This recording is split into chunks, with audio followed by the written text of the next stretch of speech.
Olá pessoal, tudo bem? Sejam bem-vindos a mais uma aula de Teoria e Prática de Controle 1. Pessoal, hoje a gente vai fazer a resolução de um exercício completo, onde eu tenho o projeto de um avanço de fase e tenho o projeto de um atraso de fase, tá? Então a ideia é a gente acompanhar o procedimento de projeto para resolver um problema de regime transitório e um problema de regime permanente, ok? Bom, então o problema que a gente vai resolver hoje é um problema do livro do Ogata. Então é o problema B6.21, ok? É passado então essa planta, então eu tenho uma planta que é dada por essa função de transferência 10 sobre S, S mais 2, S mais 5. Eu vou colocar um controlador aqui em malha fechada com realimentação unitária. E os meus requisitos de projeto são: ele quer os polos de malha fechada na posição menos 2 mais ou menos 2 raiz de 3J. E ele quer uma constante aqui de velocidade, né, que ele chama constante de velocidade KV de 50 S-1, tá? Então, isso daqui é um requisito de regime transitório, né, onde eu quero a posição dos polos de malha fechada, né, em princípio os polos dominantes. Isso vai me dizer a velocidade da resposta, né? E esse requisito aqui, ganho de velocidade, ele é um requisito de regime permanente, tá? Eu vou falar melhor um pouco sobre esse requisito. Eu costumo passar nos meus problemas o requisito de erro em regime permanente como baseado no erro estático, né? E não na constante de velocidade, mas eu tenho uma relação simples entre os dois e eu vou explicar isso aqui melhor, tá? Mas então esse é um requisito de regime transitório e um requisito de regime permanente, tá? Beleza? Na prática, lembrando, né, a gente viria com coisas mais como de regime transitório seria sobressinal, né, máximo sobressinal, tempo máximo de estabilização e assim por diante. E a gente traduz para os polos de malha fechada. Aqui ele já está entregando direto os polos de malha fechada, tá? Então, bom, vamos por partes aqui. Então, de cara a gente já vai ver, né, que vai precisar colocar um controlador para regime transitório e um para regime permanente. Nesse exercício aqui eu vou fazer uma abordagem com um controlador de atraso e de avanço de fase, né? Um avanço para trabalhar com regime transitório e depois um atraso para regime permanente, ok? Na próxima aula a gente vai ver sobre controladores P e D e daí a gente vê que poderia também ser uma abordagem para esse tipo de solução, ok? Bom, então vamos começar aqui com o procedimento de projeto. A primeira coisa que a gente vai fazer, né, como a gente vai resolver por lugar das raízes, a gente vai fazer o lugar das raízes colocando os polos e zeros de malha aberta. Então se a gente pegar aqui os polos, né, eu tenho um polo em 0, tenho um polo em menos 2 e tenho um polo em menos 5. Ok? Bom, se a gente representar o lugar das raízes aqui, né, para esse sistema, então considerando um controlador aqui igual, né, a só um ganho, a gente teria um lugar das raízes assim, né? Esses caras aqui vão se encontrar e vão fazer algo desse tipo, né? A gente poderia calcular certinho o ponto aqui onde vai sair, mas a gente já sabe que vai sair com um ângulo de 60 graus, porque eu tenho 3 polos, e isso aí é escolher a posição aqui para ver certinho como eles vão para o semiplano direito, né? Bom, o meu requisito aqui, ó, em menos 2 mais ou menos raiz de 3J, então aqui é menos 2. 2 raiz de 3J, raiz de 3 é 1.7, então seria em torno de 3.4. Seria algo do tipo assim, né? Não vou colocar bem em escala aqui.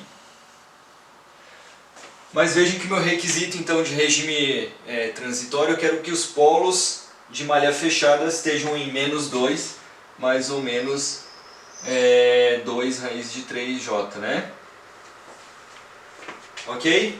Bom, por isso daqui, pessoal, a gente já vê que só mexendo num ganho, então se eu colocar só um controlador proporcional aqui e mexer só no ganho, é impossível atingir o meu requisito de regime transitório.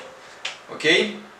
Se é impossível atingir o meu requisito de regime transitório, porque esse lugar aqui não é lugar das raízes, eu tenho que colocar algum elemento aqui que entorte o lugar das raízes e faça ele passar por aqui, tá bom?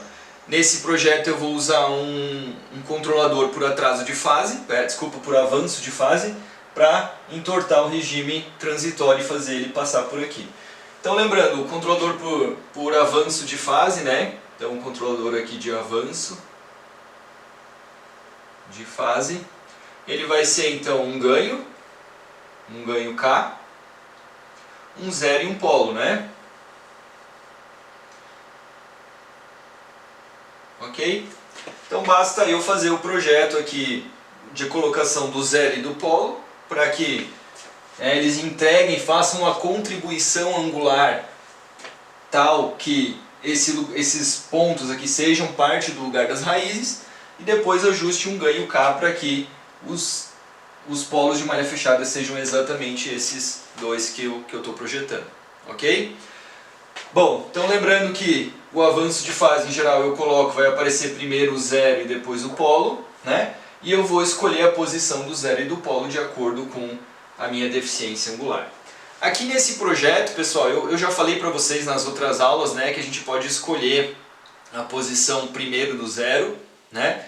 E daí achar a posição do polo de acordo com o que falta ainda para entregar essa deficiência angular, né? E a gente já viu algumas formas de fazer, eu falei para vocês de cancelamento de polos e zeros, a gente colocar exatamente embaixo aqui a posição do zero, ou colocar em outras posições os custos e benefícios, né? Aqui nesse problema, pessoal, eu vou fazer essa abordagem, eu vou colocar um zero para cancelar esse polo em menos 2, porque aquele problema de cancelamento que eu falei para vocês, que esse zero do controlador, né, que eu vou colocar aqui, ele não vai aparecer para quando eu fizer a resposta à perturbação, isso não vai ser um problema grande para esse caso aqui, porque os meus polos de malha fechada estão exatamente aonde eu quero. Eu não vou deixar um polo, né? O problema é que esse polo ficaria lá na resposta de rejeição à perturbação. Mas ele pode ver da mesma ordem de grandeza, ele está no mesmo lugar que os outros dois polos. Então isso não vai chegar a ser um problema para quando eu fizer a rejeição à perturbação. Então eu vou escolher essa abordagem aqui, vou colocar um zero cancelando esse polo. Então com isso eu já sei aqui a posição do meu zero. Ele vai estar em menos 2, ou seja, S mais 2. Vejam que isso já muda completamente o lugar das raízes, né? Ó, vou apagar aqui. Então, com o cancelamento desse polo e desse zero aqui, é como se não existisse, né? Como se não existisse esse par. Então, vejam, isso aqui está em menos 5, né? Menos 5. Esse aqui está em 0. Então, basicamente o novo lugar das raízes ficaria assim, só com esse zero. Eles iam se encontrar aqui em 2,5, ia ser o lugar das raízes. Bom, então agora eu tenho que colocar o polo, né? Então a posição do polo vai ser num lugar em que ele vai empurrar isso aqui um pouco para lá, para esses pontos serem o lugar das raízes. Então para eu descobrir a posição do zero agora, do polo, eu vou descobrir a deficiência angular. Então, para descobrir a deficiência angular, o meu φ, ok? Então vejam, estou considerando esses dois polos por enquanto, que esse aqui está cancelado. Então eu vou fazer essa ligação assim e assim. Vou chamar esse ângulo aqui de θ1, né? E esse ângulo aqui de θ2. Ok? Então, para esse ponto aqui ser lugar das raízes, perdão. Para esse ponto ali ser lugar das raízes, eu vou descobrir quanto que falta, qual é a deficiência angular. Então, φ menos θ1 menos θ2, porque são polos, né? Então entregam ângulos negativos, a gente já falou bastante sobre isso, igual a menos 180 graus. Então, o φ menos, quanto que vale o θ1? θ1 eu não consigo descobrir diretamente, mas eu posso dizer que ele é 180 menos esse valor aqui, né? Menos esse ângulo aqui, ok? Bom, então ele vale 180 graus menos... Então esse ângulo aqui, ó, ele é eu posso calcular ele a partir do arco tangente, né? Onde eu tenho esse cateto oposto e esse cateto adjacente. Então, isso aqui é o arco tangente de... Cateto oposto é 2 raiz de 3. E cateto adjacente, aqui é 2, né? Vale 2. Dividido por 2. Dá para cortar aqui, né? Beleza? E o θ2, quanto que vale? θ2 menos θ2 aqui é direto, então θ2 é o arco tangente de cateto oposto, 2 raiz de 3, sobre cateto adjacente. Então vejam que a diferença aqui entre menos 2 e menos 5 é 3. Ok? Isso aqui igual a menos 180 graus. Bom, agora é só a gente continuar aqui o procedimento. Isso aqui vai dar φ. Arco tangente é o arco cuja tangente da raiz de 3. Raiz de 3 a gente sabe que é 60 graus, né? O arco tangente de raiz de 3. Então, 180 menos 60 dá 120. Menos 120 graus. Certo? E aqui, arco tangente de 2 raiz de 3 sobre 3, eu calculei aqui antes. Isso daí vai dar 49,1. Então vai ficar menos 49,1 graus igual a menos 180 graus. Beleza? Então, φ aqui vai ser igual. Passando para lá, esses dois vai ficar positivo. Então vai sobrar aqui menos 60 mais 49,01.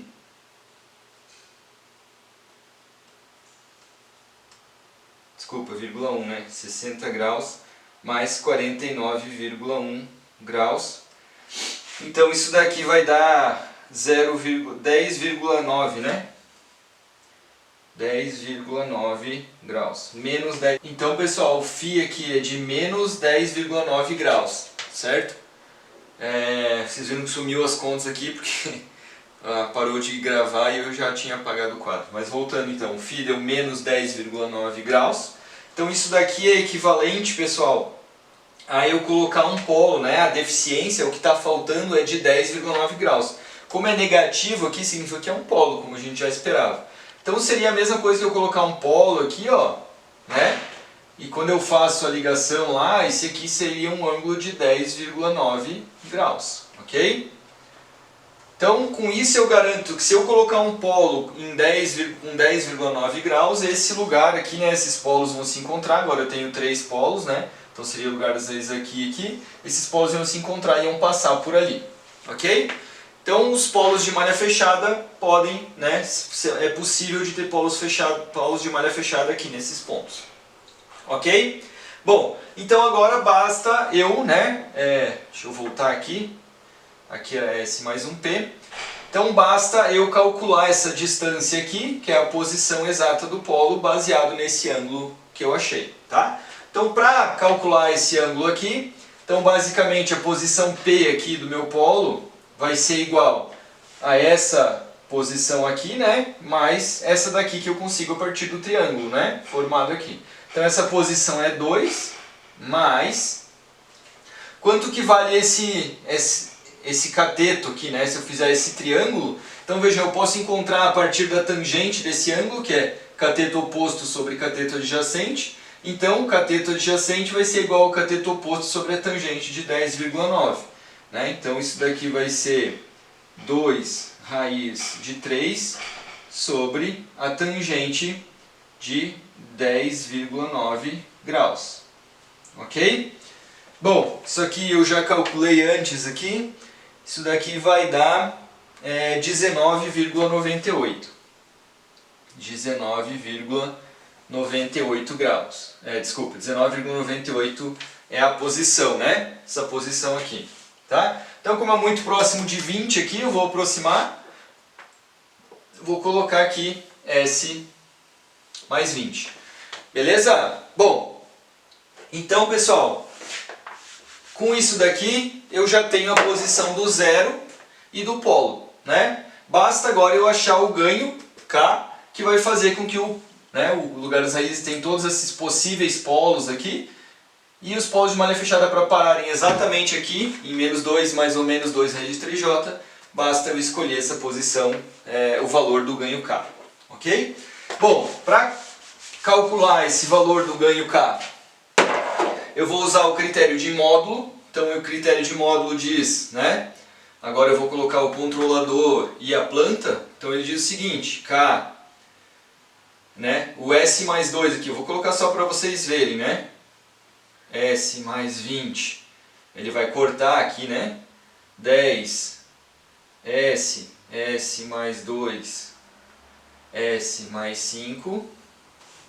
O módulo disso daqui tem que ser igual a 1, com S igual a menos 2 mais 2 raiz de 3J. Então vejam que isso aqui, né, vai estar cancelando o zero e o polo, né, como a gente já previu. Agora eu posso isolar o K, né? Então o K vai ser igual, então é o módulo aqui de S mais 5, S mais 20 dividido por 10, certo? Com S igual a menos 2 mais 2 raiz de 3J. Então basta substituir aqui o valor de S, né, por esse valor aqui, vai dar um número complexo, tira o módulo, acha um valor de K. Então o ganho aqui que eu calculei é 33,6. 33,6. Tá? Com isso eu termino aqui o meu projeto do controlador de avanço. Ó. Então eu vou colocar aqui 33,6. Ok? Está aqui o projeto do controlador de avanço. Bom, agora vamos analisar o outro requisito, que é o requisito, eu tenho aqui o meu KV, né? Que é o erro de velocidade, ele chama de ganho de velocidade, que é basicamente a relação que eu tenho com esse KV é um erro em regime permanente para entrar da rampa. Tá? Ele chama de KP, que é um ganho de posição, é o erro para a entrada ao degrau, e o KV, né, que é um ganho de velocidade, ele está relacionado com o erro em regime permanente para a entrada da rampa. Tá?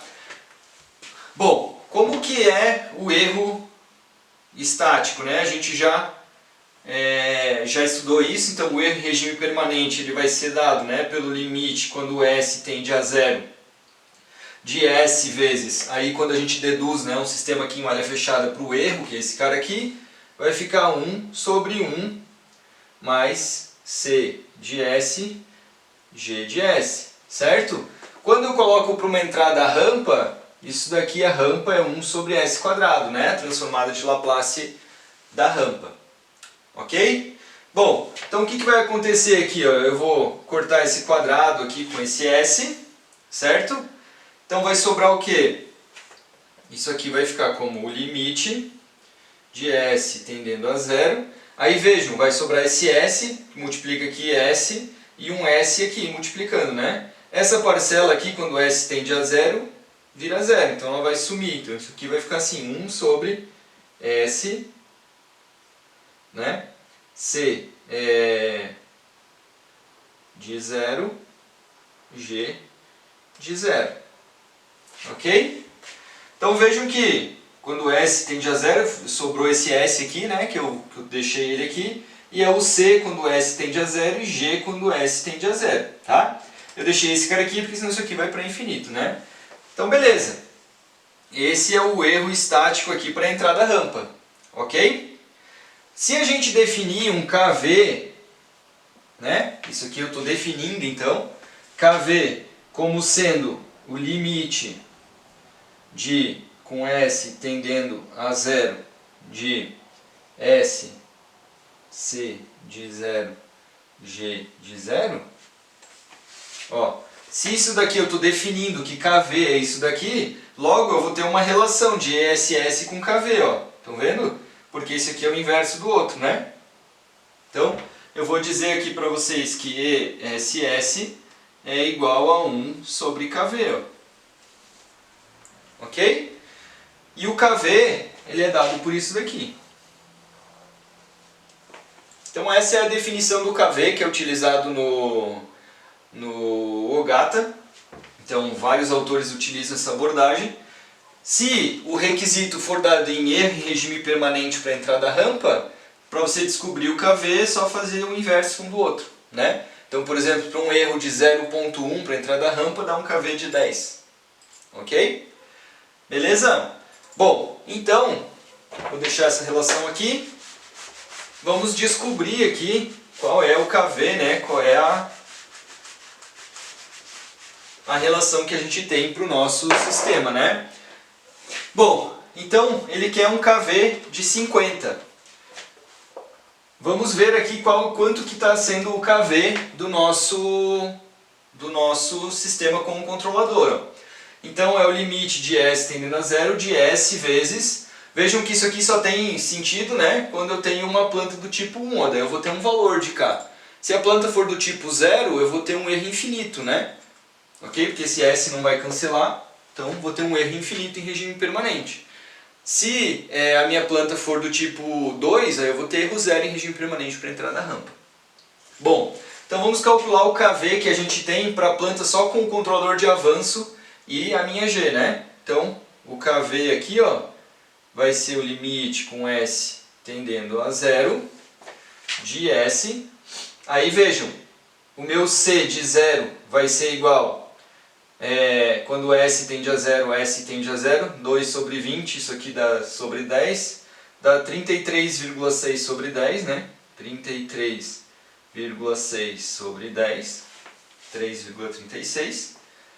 E aqui vai ficar um 10. Aqui vai ficar 2 vezes 5, 10. Então, 10S.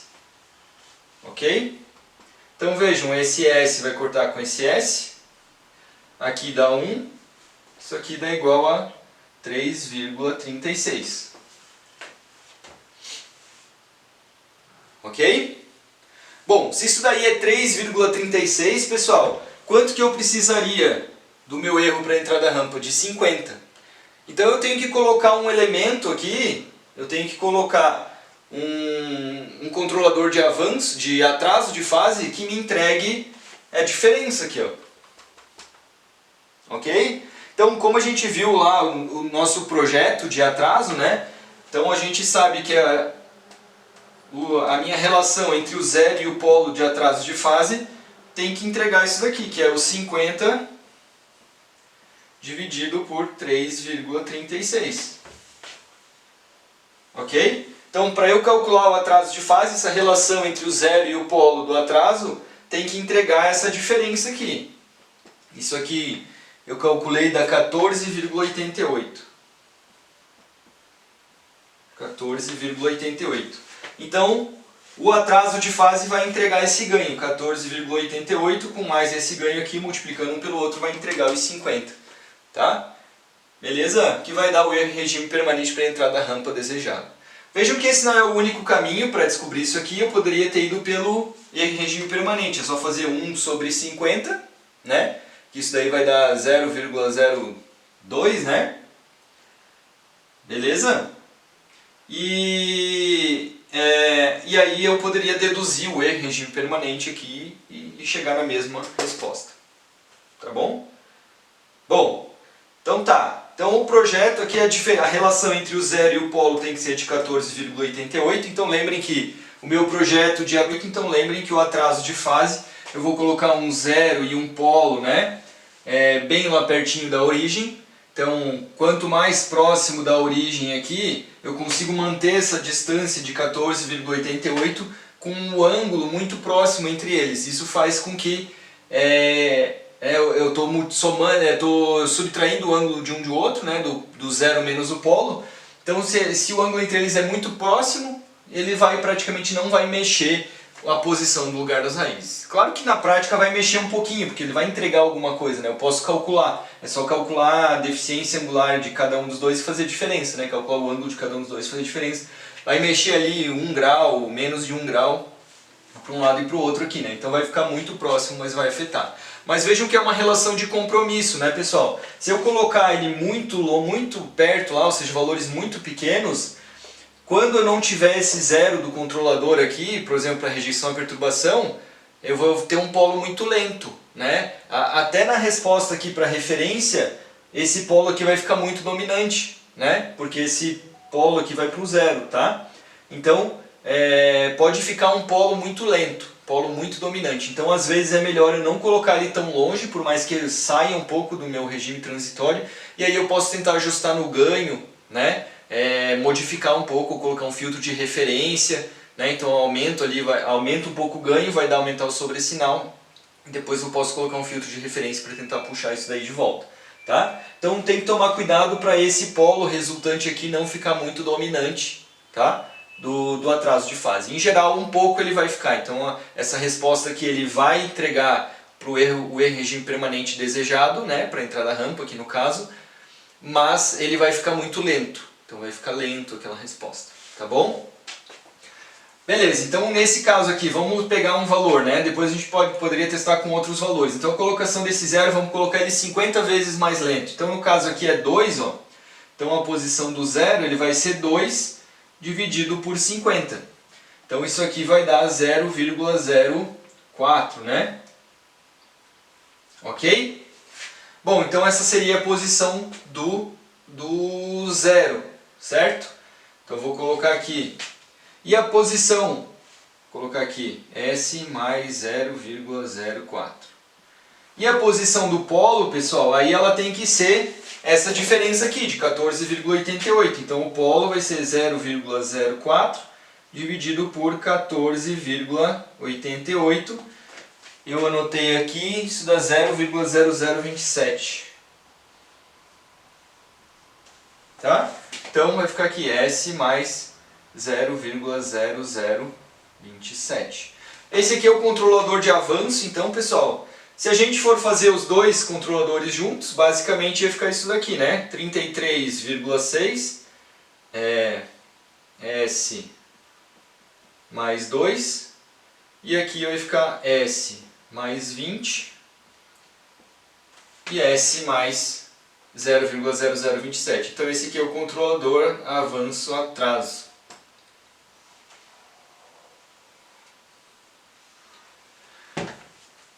Ok, pessoal? Então aqui está o nosso projeto, tá?